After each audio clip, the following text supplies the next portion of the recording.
again to one of our imaginz sessions. Today we're going to cover a bit of troubleshooting.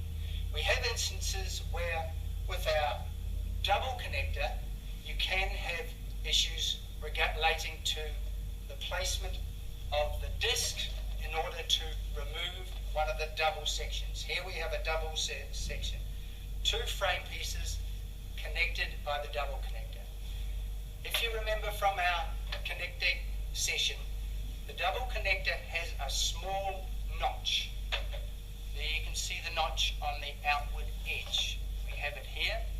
Now in those instances, when you're using the connector, it should always be presented to one of the open planes of the frame. So it should be on 1, 2 or 3. However, in this instance, it is against one of the plank pieces.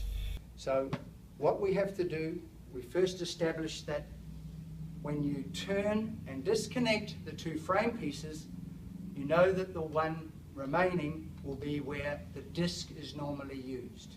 So in this instance, we have the notch presented in, therefore we're unable to get our plank pieces out. So that may be the situation on both ends, as we have here.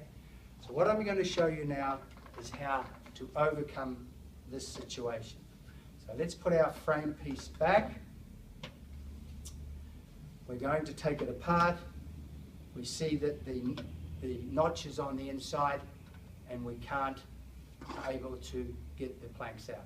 So what we do is we put this back on. We then give it, we're going to override the clicker by giving this a short, sharp pull, whereby nothing's going to be damaged. It's just a matter of the small clicker here being overridden in our slot. So all we do is give it a short, sharp pull and it comes apart. Let me just show you that again. Short, sharp pull. Quite forceful and quick. One more time. If we've got issues with it closing off with the notch, the way to do it is remove it to its smallest component and do a short, sharp pull and it will come apart.